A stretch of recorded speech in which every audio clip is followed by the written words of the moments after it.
Hi అండి, అందరికీ నమస్కారం. Welcome back to my channel. ఇప్పుడు ఏందని వాడతండి. ఏపీలో వాలంటీర్లపై కీలక నిర్ణయం తీసుకున్న ముఖ్యమంత్రి అండి. పూర్తి వివరాలు అయితే వీడియోలో తెలుసుకుందాము. వీడియోని ఎక్కడే కానీ స్కిప్ చేయకుండా ఎండ్ వరకు చూడండి, అప్పుడే పూర్తి ఇన్ఫర్మేషన్ అర్థమవుతుంది. అలాగే వీడియోకి ఒక లైక్ చేయండి ఫ్రెండ్స్. ఇక విషయానికి వచ్చినట్లయితే, ఏపీలో వాలంటీర్లకు కూటమి సర్కార్ మరో షాక్. తాజా ప్రతిపాదనలు ఇవే అండి. ఏపీలో వైసీపీ ప్రభుత్వ హయాంలో అమల్లోకి తెచ్చిన వాలంటీర్ల వ్యవస్థలో భారీ మార్పులు చేసేందుకు కూటమి ప్రభుత్వం సిద్ధమవుతోంది. ఇందుకోసం అంతర్గతంగా కసరత్తు సాగుతోంది.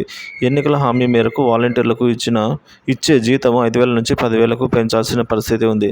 ఈ నేపథ్యంలో త్వరలో మార్పులు పూర్తి చేసి జీతాల పెంపుపై అయితే నిర్ణయం తీసుకునే దిశగా కూటమి సర్కారు అడుగులు వేస్తోందండి. రాష్ట్రంలో వాస్తవంగా గత వైసీపీ ప్రభుత్వం నియమించిన వాలంటీర్లు 2,67,000 మంది. వీరిలో దాదాపుగా 1,00,000కు పైగా ఇప్పటికే రాజీనామాలు చేసి వెళ్ళిపోయారు. వీరిలో కొందరు తిరిగి తమ విధుల్లోకి తీసుకోవాలని మంత్రులు, ఎమ్మెల్యేల చుట్టూ తిరుగుతున్నారు.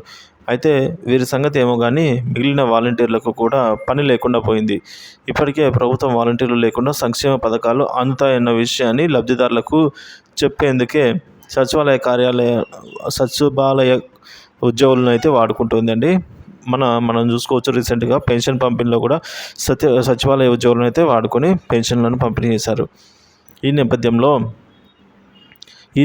ఉన్న వాలంటీర్ల పరిస్థితి అగమ్య గోచరంగా మారింది.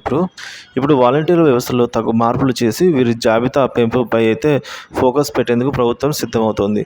ఇందుకోసం మొత్తం రాజీనామా చేసిన వాలంటీర్లతో కలిసి మొత్తం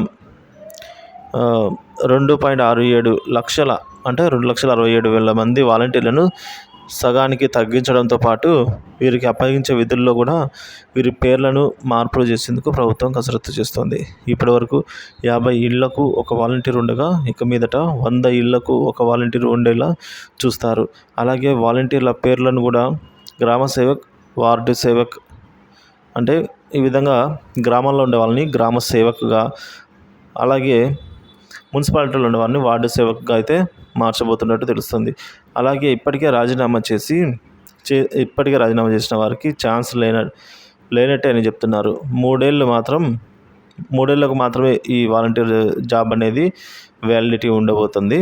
వాలంటీర్లకు ప్రత్యామ్నాయ ఉపాధిని కూడా కల్పిస్తామని ఇప్పటికే చంద్రబాబు గారు, అలాగే డిప్యూటీ సీఎం పవన్ కళ్యాణ్ కూడా చెప్పిన నేపథ్యంలో ఈ మేరకు మార్పులు చేసి వీరి సేవల్ని వాడుకునే అవకాశాలు అయితే కనిపిస్తున్నాయండి.